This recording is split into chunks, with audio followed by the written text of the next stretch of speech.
আসসালামু আলাইকুম সপ্তম শ্রেণীর শিক্ষার্থীরা, আশা করি সবাই ভালো আছো।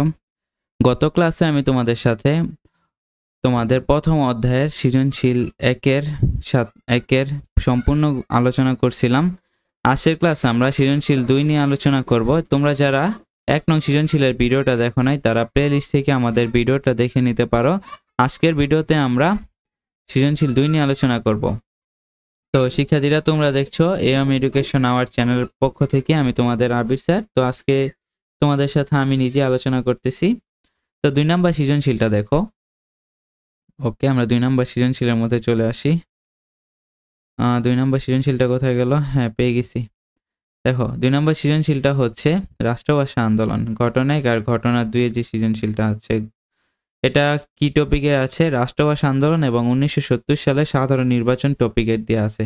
তো তোমরা এই সব রাষ্ট্রভাষা আন্দোলন আর 1970 সালে যে নির্বাচনের যে টপিকটা আছে সেটা বই থেকে রিডিং পড়ে নিও, তাইলে তোমাদের এই সৃজনশীল দুটোর অ্যান্সার দিতে আরও বেশি সুবিধা হবে। আর এই সৃজনশীলের পিডিএফ লিঙ্ক তোমরা আমার টেলিগ্রাম গ্রুপে পেয়ে যাবা। তো যারা যারা টেলিগ্রাম গ্রুপে অ্যাড হও নাই তারা আমার ডিসক্রিপশন বক্স থেকে টেলিগ্রাম গ্রুপে অ্যাড হয়ে নিও। এখন আমরা সৃজনশীলটা কমপ্লিট করি। ঘটনা 1, দেশে বিভিন্ন ভাষাভাষী লোকের বাস ছিল, কিন্তু শাসক গোষ্ঠী একটি ভাষাকে রাষ্ট্রীয় কর্মকাণ্ডের জন্য নির্ধারণ করেন। এতে অন্য ভাষাভাষীরা আন্দোলন করে। আন্দোলনের এক পর্যায়ে শাসকগণ সব ভাষাকে স্বীকৃতি দিতে বাধ্য হয়। আর ঘটনা 2 কি দেখো, দাদা তার নাতি তহিদুলকে বলেন, তার বাবা আনসারি সাহেব পাকিস্তান জাতীয় পরিষদের সদস্য ছিলেন।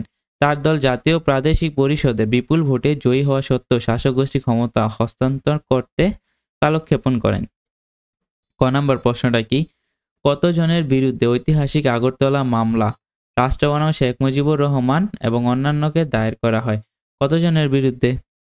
মেবি 35 জন, খেয়াল নাই আমার। হ্যাঁ, 35 জনই। মোট 35 জনের বিরুদ্ধে ঐতিহাসিক আগরতলা মামলা রাষ্ট্রবানাও শেখ মুজিবুর রহমান এবং অন্যান্য দায়ের করা হয়। দেন খ নাম্বার দেখো, 6 দফাকে বাংলার মানুষের মুক্তির দলিল বলা হয় কেন? দেখো 6 দফাতে কি কি হয়েছিল। ঐতিহাসিক 6 দফা ছিল মূলত স্বায়ত্তশাসনের দাবি, অর্থাৎ পাকিস্তানের সাথে যুক্ত থেকেই পূর্ব পাকিস্তানের শাসনের দায়িত্ব ক্ষমতা থাকবে পূর্ব পাকিস্তানের মানুষের হাতে। তাছাড়া এই সনদে বাঙালিদের প্রতি পাকিস্তানি শাসন শোষণ থেকে মুক্তির বার্তা রয়েছে, তাই একে বলে বাংলার মানুষের মুক্তির দলিল। 6 দফা থেকেই তো আমাদের কি হয়েছিল? আন্দোলন শুরু হয়েছিল। এখন গ নাম্বার দেখো, ঘটনা 1 কি, তদানীন্তন পূর্ব পাকিস্তানের কোন ঘটনার ইঙ্গিত বহন করে? এটা মেবি ভাষা আন্দোলনের। আচ্ছা, দেখি আমরা তাও তো খেয়াল নাই। ঘটনা 1 তদানীন্তন পূর্ব পাকিস্তানের ভাষা আন্দোলনের ঘটনার ইঙ্গিত বহন করে।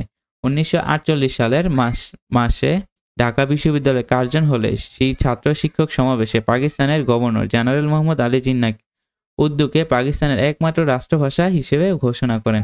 তখন ছাত্ররা এই ঘোষণার তাৎক্ষণিক প্রতিবাদ জানায়। এরপর থেকে ভাষা আন্দোলন বেগবান হতে থাকে। অবশেষে 1952 সালের 21শে ফেব্রুয়ারি এদেশের অপামর ছাত্র জনতা 144 ধারা ভেঙে মিছিল বের করে। এই মিছিলে পুলিশের গুলিতে অনেকে নিহত হন, আমরা জানি। সালাম, জব্বার, রফিক সহ আরো অনেকে। পাকিস্তানিরা শেষ পর্যন্ত বাঙালিদের ভাষার আন্দোলনকে দমন করতে ব্যর্থ হয়। অবশেষে বাঙালিকে রাষ্ট্রীয় সংবিধানে স্বীকৃতি দিতে বাধ্য হয়। একই রকমের ঘটনা ঘটতে দেখা যায় আলোচ্য উদ্দীপকের প্রথম ঘটনায়। সেখানেও সংখ্যাগরিষ্ঠ জনগণ তাদের ভাষাকে স্বীকৃতি দেওয়ার জন্য আন্দোলন করে। ফলাফল হিসেবে বাংলা ভাষা রাষ্ট্রভাষা হিসেবে স্বীকৃতি লাভ করে।